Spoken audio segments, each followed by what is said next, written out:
সর্বনাশ হয়ে গেছে, ফেসে গেছি আমি। জাঙ্কুক খুব জোরে জোরে নিজেকে কথাগুলো বলতে থাকে, আর সাথে সাথে তার পঞ্চপাণ্ডব এসে হাজির হয়। কেঠা আপনার সর্বনাশ ভাই, আমার কোন কালি। জাঙ্কুক কালা মিনহুর কথায় শুনে পিছনে ফিরে তাকায়, আর পাশে থাকা টাকলা মিনগিওর হাতে ধরে টান দিয়ে তার মাথায় চুমু খায়। এই টাকলায় আমার সর্বনাশ করছে, ওরে ধর। জাঙ্কুকের কথা শুনে বাকি চারজন টাকলা মিনগুর উপরে ঝাঁপিয়ে পড়ে, আর যে যার মতো কিল গুজি মারতে থাকে। অন্যদিকে জাঙ্কুক তখনও থেকে জড়িয়ে ধরার মুহূর্ত ভুলতে পারে না। ওরা আমার সব সুর পিটা নিল, ভাই বাঁচান আমারে, ও ভাই। টাকলা মিনহুর চিৎকার শুনে জাঙ্কুকের টনক নড়ে। সে পিছনে ফিরে দেখে আসলে মিনগোকে ধরে বাকিরা তুলাই দিচ্ছে। শালা ভাইরা, আমার টক ফাটাচ্ছিস কেন? জাঙ্কুকের কথায় বোমাশোকা প্রতিবাদ করে উঠল, না ভাই, ও আপনার সর্বনাশ করছে, ওরা ছাড়বো না আমরা। পরে এখানটা ক্লোজ করবো। কালা মিনহু আর বোমাশোকার কথা শুনে জাঙ্কুক নিজের মাথা নিজেই হাত দেয়। ওর মতো টাকলা আমার কি সর্বনাশ করবো, ছাড়ো। জাঙ্কুকের কথা মতো সবাই টাকলা মিনহুকে ছেড়ে দেয়, কিন্তু ততক্ষণে মিনগুর অবস্থা শেষ পায়। মিনগুর গেঞ্জি ছেঁড়া, জুতা ছেঁড়া, আর মুখে আকৃতি প্রায় 12টা বাজিয়ে ফেলেছে তারা। মিনগু ধীরে ধীরে তার ছেঁড়া জুতাটা হাতে নেয়, আর সামনে থাকা চারজনের দিকে তাকায়। আবেগে যে তারা মিনগুর 12টা বাজিয়ে ছেড়ে দিয়েছে সেটা এতক্ষণে বুঝে গেছে তারা। যে যার মুখের দিকে তাকায়, মিনগু নিজের জুতাটার দিকে তাকিয়ে বাকিদের দিকে তাকায়, আর খুব জোরে গালি দিয়ে তাদের ধোয়া করে। আর বাকিরা যে যার মতো পোড়াবাড়ির আশেপাশে লুকিয়ে পড়ে, কারণ টাকলা মিনহু আজকে তার টাক দিয়েই বাকিদের শেষ করবে বলে তারা নিয়ম করে ফেলেছে। আর জাঙ্কুক তাদের এই দৃশ্য দেখে বুক কুচকিয়ে তাকায়। কপাল করে পাঁচটা সহ পাঁচটায় 5 প্রকারের পাগল। তাদের দৌড়াদৌড়ি এভাবে চলতে থাকে যতক্ষণ না জাঙ্কুকের ছাড়ি পড়ছে। জাঙ্কুক খুব জোরে ধমক দিয়ে সাথে সাথে সবাই যে যার মতো করে দাঁড়িয়ে পড়ে, আর জাঙ্কুক আশেপাশে তাকে কিছু একটা খুঁজতে থাকে। পায়ের কাছে মোটা লাঠি পড়ে থাকে দেখে জাঙ্কুক তা হাতে নিয়ে নেয়, আর তাদের তাড়া করতে থাকে। যেহুক চিৎকার করে বাকিদের যে যার স্থান থেকে লুকিয়ে পড়ে। এভাবেই সারা বিকাল পার হয়ে যায়। সারা রাস্তাতে খুব ভয়ে ভয়ে আসে, তার কানে এত মানুষের রক্ত লেগে আছে, আর সারা শরীরে জাঙ্কুকের প্রতি খুব নম্র ভদ্র হওয়ায় কখনো কোনো ছেলের সাথে মেলামেশা করেনি সে। পড়ালেখা ছাড়া কখনো বাড়ির বাইরেও বের হতো না তে, কিন্তু আজকে কেউ একজন তাকে জড়িয়ে ধরলো। আর তার বয়সী মেয়েরা যেখানে এত অ্যাডভান্স, সেখানে তে নিজেকে রাখতো একদম অতি সাধারণ। প্রতিটি মেয়ের মতো তে তার বিয়ে নিয়ে, জীবন সঙ্গী নিয়ে অন্যরকম চিন্তা করতো। বান্ধবীদের সাথে আড্ডার সময় তে বলতো খুব ভালো একজন মানুষের সাথে তার বিয়ে হবে, অতি সাধারণ একজন মানুষই তার জীবন সঙ্গী হবে। কিন্তু কে জানতো জাঙ্কুকের মতো রাগী চটা মানুষের পাল্লায় পড়বে তে। বাড়ির সদর দরজায় দাঁড়িয়ে তে খুব আতঙ্কে থাকে। যদি তার মা জানতে চায় কি বলবে তাকে, কোথা থেকে আসলো এত রক্ত তার শরীরে। এই চিন্তার মাঝেই তার মা নিশ্চয় দরজা খুলে দেয়। কিরে তে, বাড়ি দাঁড়িয়ে আছিস কেন? এমনি মা, আয় জলদি। তে মায়ের সাথে ভিতরে ঢুকে পড়ে, আর মনে মনে দোয়া পড়তে থাকে যেন মা কিছু জানতে না পারে। মেয়েটা এখন কেমন আছে বলতে? কোন মেয়ে মা? আরে অ্যাক্সিডেন্ট হলো, তুই যাকে ধরে হসপিটালে নিয়ে গেছিলি ওটা। তে তার মায়ের কথায় মাথা মুন্ডু কিছুই বুঝতে পারে না, শুধু বোঝার চেষ্টা করে ঠিক কি বলতে চাইছে তার মা। দেখেছিস কত রক্ত লেগে আছে গায়ে, মেয়েটা কি অনেক ব্যথা পেয়েছে। তে তার মায়ের কথা এবার বুঝতে পারে, কিন্তু তার মাকে এই ঘটনাকে সাজিয়ে বলল। তে চিন্তার অবসর ঘটিয়ে তার মা জানায় তাদের বাংলা মিস জানিয়েছে কলকে, আর কালকে নতুন কলেজে নিয়ে এডমিশন করাবে সেটাও বলেছে। তে আর বুঝতে বাকি থাকে না এগুলো কার কাজ। তে তার মায়ের সাথে কথা বলে রুমে চলে যায়, আর লম্বা সময় নেই। তে তার চুল মুছতে মুছতে ফোনের টেক্সট আসার শব্দ পায়। চুল মুছতে মুছতে ফোনটা হাতে নিয়ে দেখে জাঙ্কুকের টেক্সট। তে খুব দ্বিধায় নিয়ে টেক্সটটা ওপেন করে, সাজবে আমার জন্য, তাছাড়া না। তে জাঙ্কুকের টেক্সটে আগামাথা কিছু বুঝতে পারে না, পিছনে ছুড়ে মারে ফোনটা। পোড়াবাড়ি দেওয়ালের সাথে হেলান দিয়ে দাঁড়িয়ে আছে জাঙ্কুক সরকার। একটা হাত দেওয়ালে টিকিয়ে আছে, আর অন্য হাত ধরে রাখা সিগারেট বের ধোয়া ধীরে ধীরে বাতাসে মিলিয়ে যাচ্ছে। জাঙ্কুক আজকে তার মধ্যেই নেই, আটটা পড়ে গেছে এক রমণীর মায়ের। এই 28 বছরের জীবনে কোনো নারীকে স্পর্শ না করা আমি একটা 18 বছরের মায়ের পক্ষে এলাম। জাঙ্কুকের আবেগী কথা শুনে তার পঞ্চপাণ্ডবের মুখে হাসি চলে আসে। অবশেষে জাঙ্কুক সরকারের মতো বদমেজাজি লোক ও কারোর মায়ে আটকে গেল। তবে ফ্রেন্ড বহুত খারাপ শেষ, যারে ধরে তারে টানা টানা পেড়া সারে। জেহবের কথা শুনে জাঙ্কুকের মুখ নষ্ট হয়ে যায়। শালা মুখটা নষ্ট করে দিলি। জাঙ্কুকের কথার মাঝে জেহব বলে সরকার বাড়ি থেকে কল এসেছিল, জাঙ্কুককে যেতে বলেছে আইন সরকার। জেহবের কথা শুনে জাঙ্কুক তার বাকিদের নিয়ে রওনা দেয় তাদের বাড়ির উদ্দেশ্যে। কথা শুনে জাঙ্কুক তার বাকিদের নিয়ে রওনা দেয় তাদের গাড়ির উদ্দেশ্যে। জাঙ্কুক তার ঘোড়া জিপ নিয়ে রওনা দেয় আর বাকিরা বাইক দিয়ে তার পিছু পিছু সামনে যায়। আজকে সরকার বাড়িতে যেন চাঁদের হাট বসেছে। ভিন্ন মন্ত্রণালয়ে মন্ত্রীগণ এসেছে আজকে সরকার বাড়িতে। ভোটে আরাম সরকার জিতে অনেক অংশ প্রধানমন্ত্রী হওয়ার সুযোগ প্রায় 97 সেই সুখবরে প্রায় নেতারা এসে ভিড় করে। কিন্তু আজকে এই মিটিং একটু অন্যরকম বটে। জাঙ্কুক সরকারের বিয়ের কথাও হচ্ছে আজকে। স্যার বলি কি, জাঙ্কুক বাবা আসলেই তার সাথে কথা বলুন। দেখুন পানিমন্ত্রী, যেটি কাকে বিয়ে করবে এটা তার ব্যক্তিগত ব্যাপার, আমি কোনো গ্যারান্টি দিতে পারছি না। তাও স্যার মেয়েটা জিদ ধরেছে জাঙ্কুক বাবাকেই বিয়ে করবে। কে কাকে বিয়ে করছে মন্ত্রী? যেটা অন্দরমহলে ঢোকার সাথে সাথে কেমন যেন একটা নীরবতা শুরু হয়ে যায় সবার মাঝে। জাঙ্কুককে ভয় পায় না এমন মানুষ খুব কমই আছে। আসলে বাবা আপনার বিয়ের কথা বলছিলাম। তাই নাকি? আমি যতটুকু জানি আমি এইটাই বাবা আছে আমার এখনো। আপনার চিন্তা না করলেও চলবে। আইন সরকার মুখে একটু হাসি নিয়ে জাঙ্কুকের কাছে যায়। বাবা জানেন, এবার কিন্তু আপনার বিয়েটা করা উচিত। আপনার ছেলের বউ এখনো অনেক ছোট আব্বা, আমাদের সামলানোর ক্ষমতা তার নাই। ইন্টার পরীক্ষা শেষ হোক তারপরে আনবো তোমাদের বাড়ির বউ করে। জাঙ্কুকের কথা শুনে উপস্থিত সকলে একটু চমকে যায়। সব শেষে আইন সরকার ছেলে একটি ইন্টার পড়ুয়া মেয়েকে বিয়ে করতে যাচ্ছে। যদিও সকলের মধ্যে একটু আলোচনা শুরু হয়, কিন্তু জাঙ্কুক সরকার ব্যক্তিত্ব বিষয়ে কথা বলবে এমন সাহস কারো নেই। জাঙ্কুকের কথাগুলো বলে উপরে চলে যায় আর দরজা লক করে দেয়। লম্বা একটা ছাওয়া নিয়ে জাঙ্কুক এসে সোজা তার বেডে বসে পড়ে আর নিজের ফোন বের করে তেল ছবি দেখে। আমার ঘুম কেড়ে নেই, তুমি করো না, তা তো হবে না সব। জেগে কিছু চিন্তা করে তার লোকদের ফোন দেয়, তাড়াতাড়ি ব্যবস্থা কর, আমার ঘুম আসতেছে না।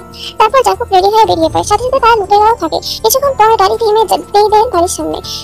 যাকে নামা মাত্রই তেদের বাড়িওয়ালাও তার কাছে চলে আসে আর থর থর করে কাঁপতে কাঁপতে চাবি তার হাতে দেয়। যে হোক ভাই দে। জি ভাই। জাঙ্কুকের নির্দেশ মতো তেদের বাড়িওয়ালাকে নগদ 50,000 টাকা দেয় যে হোক, কারণ তেদের বাড়ির ডুপ্লিকেট চাবি তাকে এনে দেয় সে, যেটা দিয়ে দরজা খুলে জেগে তেদের কাছে যাবে। তাই খুশি হয়ে জাঙ্কুক তাকে পুরস্কার দেয়। মিনহো ভাই, আমি এখনই যেতেছি। জাঙ্কুকের কথা মতো মিনহো আগে বাড়ির ভিতরে ঢুকে আর সবাইকে ক্লোরোফর্ম দিয়ে অজ্ঞান করে ফেলে, তেকে ছাড়া। ভাই একটা কথা কই, বলো। আপনি চাইলে তো যে কোনো বাড়ির ভিতরে যাইতে পারেন, বাধা দেওয়ার মতো কারো সাহস নাই। তাহলে এই কোনোটা যেহেতু কথা শুনে জাঙ্কুকের উপরে তাকায় আর আসমানের দিকে ইশারা করে বলে, আমি চাইছি না সে ভয় পাক, তার পরিবার তাকে প্রেশার দেয়। জাঙ্কুকের কথা বললেই ভিতরে ঢুকে পড়ে আর বাকিরা সে যার মতো গাড়িতে সরে এড়িয়ে দেয়। জাঙ্কুকের বাড়ির ভিতরে ঢুকে সোজা দিয়ে রুমে চলে যায় আর তার মাথার কাছে যেয়ে বসে এক দৃষ্টিতে তাকিয়ে থাকে তেয়ের দিকে। আজকে যেন জাঙ্কুকের পরীতে রাত পরী থেকে কম লাগছে না এই রাত পরী। এভাবে বেশ কয়েকক্ষণ চারদিকে ডাকতে থাকে, কিন্তু রাত বেশি হয়ে বেশ গভীর ঘুমে আচ্ছন্ন থাকে। আমার ঘুম কেড়ে নিয়ে তুমি ঘুমাইতেছো, বিষয়টা বড়ই ভেবানন্তে। জাঙ্কুকের কণ্ঠ অদ্ভুত এক মূলত আইনের সত্য ভাব চলে আসে। জাঙ্কুক তের কাছে আসে, মুখটি নিয়ে নেয়, তের ঠোঁটে প্রায় ছিছি অবস্থা।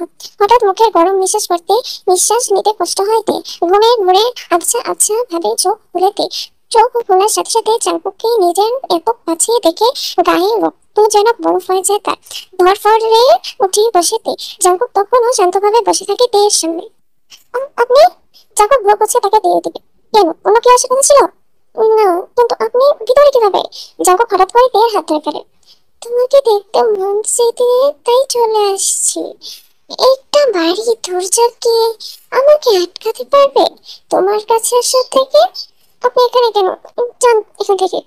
তে চলে যাওয়ার বলাটা বোধহয় জাঙ্কুকের খুব একটা পছন্দ হলো না। সে হুট করে দাঁড়িয়ে পড়ে আর তের হাত ধরে টানতে টানতে বাইরে নিয়ে যেতে থাকে। তে খুব ভয় পেতে থাকে, যদি তার মা বাবা জেগে যায় তাহলে কি হবে। জাঙ্কুক তেকে নিয়ে হঠাৎ দরজার সামনে দাঁড়ায় আর তার দিকে তাকায়। তে পা থেকে মাথা অব্দি সূক্ষ্ম দৃষ্টিতে তাকিয়ে থাকে। মাথায় ঘুমটা দাও, বাইরে তোমার ব্যবহার আছে। জাঙ্কুকের কথা মতো দিয়ে মাথায় ঘুমটা দিয়ে নেয়। ঘুমটা নেওয়া তেকে জাঙ্কুকের মুখে হালকা হাসি ফুটে ওঠে। ওকে আমার বউয়ের মতো লাগছে ওকে। জাঙ্কুকের কথা শুনে তে শুকনো ঢোক গেলে জাঙ্কুক আবার তের হাত ধরে বাইরে নিয়ে যায়। যাইকে তেকে নিয়ে আসার সাথে সাথে সবার মাথা নিচু করে ফেলে, কারণ জাঙ্কুক পড়া নির্দেশ সে ছাড়া আর কেউ তের দিকে তাকাবে না। জাঙ্কুক তেকে নিয়ে সোজা তার জিপে বসে পড়ে। উদ্দেশ্য পোড়াবাড়ি। রাত 2:30। চাঁদের আলো ভিজে আছে পোড়াবাড়ি। জেকে তেকে নিয়ে সোজা পোড়াবাড়ির মাঝখানে চলে আসে আর বেঞ্চে তেকে বসায়। এই এখন কোন বসে জেকে কোনো কথা ছাড়া বলে সোজা তের কোলে মাথা রেখে শুয়ে পড়ে। জেকের এমন কাণ্ডে কিছুটা ঘাবড়ে যায় তে। জাঙ্কুক দিকে তাকালে মুখে ধরফড়ে উঠে তে। জাঙ্কুক আরাম করে শুয়ে পড়ে তের কোলে। রাত থেকে আমি ঘুমাইতে পারিনি রাত পুরি, ঘুমাইতে দে আমাকে। তে একটা দীর্ঘ নিঃশ্বাস ফেলে, কারণ জাঙ্কুক কেন ঘুমায়নি সেটা তো তে জানার কথা। এতে তের কি দোষ, সে ঘুমায়নি? খুব খারাপ লাগতে থাকে তে, থর থর করে কাঁপতে থাকে সে, যাকে সবাই জমের মতো ভয় পায় সে আজকে তার কোলে মাথা রেখে ঘুমাচ্ছে। তের এমন কাঁপাকাঁপিতে কিছুটা ঘুমের বিঘ্ন ঘটে জাঙ্কুকের। এত কাঁপাকাঁপি কেন করছিস পরি? কাঁপাকাঁপির মতো কিছু হয়নি এখনো, আমি কিছু পড়িনি তো, যখন করবো তখন কাঁপিস? জাঙ্কুকের এমন ইঙ্গিতপূর্ণ কথা শুনে তে ভয়ে বেড়ে যায় হাজারো গুণ। তে চোখ বন্ধ করে ফেলে কিছুক্ষণ, জাঙ্কুকের গলা এই চোখ খুলেতে। এই 28 বছর জীবনে শিখেছি কিভাবে মানুষ খুন করতে হয়, এখন শিখেছি নিজের থেকে বয়সে ছোট মেয়ের সাথে কিভাবে প্রেম করতে হয়। সেরে কপাল। তের চোখে বেয়ে পানি পড়ে, কারণ জাঙ্কুক সরকার তাকে ভালোবাসে এটা কিছুতেই চায় না সে। তের চোখের পানি গড়িয়ে পড়ে জাঙ্কুকের মুখে। পানি পড়তেই জাঙ্কুক উঠে বসে আর নিজের হাত দিয়ে তের চোখের পানি মুছে দেয়। আমি ভালো মানুষ না তে, তোমার উচিত হয়নি আমার চোখে পড়ে, এখন সারা জীবন ভুগে কাটাতে হবে তোমাকে। জাঙ্কুকের কথা শুনে তে চোখ বন্ধ করে খুব জোরে জোরে কাঁদতে থাকে। তে কাঁদতে দেখে জাঙ্কুক উঠে দাঁড়ায়, তারপর তের হাত ধরে তাকে দাঁড় করায়, তারপর তাকে নিয়ে চলে যায় জিপের কাছে। তে বসিয়ে জাঙ্কুক খুব জোরে গাড়ি স্টার্ট দেয়। জাঙ্কুকের গতি এত জোর ছিল যে সামনে কেউ পড়লে সোজা পিষে যেত। জাঙ্কুকের জোর শক্ত, সে তের দিকে তাকিয়ে তাদের বাড়িতে নিয়ে আসে। তেও বাড়িতে আসার সাথে সাথে ভিতরে ঢুকে পড়ে জাঙ্কুক এবং তার পঞ্চকন্ঠ প্রণাদের সরকার বাড়ির উদ্দেশ্যে। জাঙ্কুকে এত আনন্দিত দেখে কেউ কিছু বলতে সাহস পায়নি, সবাই চুপ থাকে বাড়িতে। সরকার বাড়িতে আসার মাত্রই জাঙ্কুক হুড়মুড়িয়ে ভিতরে চলে যায়। আরেক সরকার তখনও জেগে আছে। আব্বাজান, জি বাবা, আপনি বিয়ে করতে চাই? আলহামদুলিল্লাহ, যে কোনোদিন মেয়ে উঠে নিয়ে আসতে পারি, এটি বলে রাখলাম আপনাকে। জাঙ্কুকের কথা বলেই সোজা রুমে চলে যায়। আরেক সরকার কিছু বলার সুযোগ দেননি তার। জাঙ্কুক রুমে সোজা শুয়ে পড়ে বিছানায় আর ফোন বের করে দিয়ে ছবি দেখতে থাকে। এখন তো তোকে আমার লাগবে এতে। জাঙ্কুক খুব জোরে তের ছবিতে কিস করে। জাঙ্কুক নির্দেশ মতো তের বাকিদের এডমিশন করে দেওয়া হয়। জাঙ্কুকের পার্ট অফিসের সাথেই কলেজ, যেন সে তেকে খুব কাছ থেকে দেখতে পায়। নতুন কাছে ভর্তি হয়ে ক্লাসে বসে পড়ে তের সহ অনেকেই আছে, কারণ বোর্ড পরীক্ষা তাদের জন্য থেমে থাকবে না। আর হাতে বেশি দিন সময়ও নেই। তাদের এডমিশন নেওয়ার সাথে সাথে তাদের ক্লাস শুরু করে দেওয়া হয়।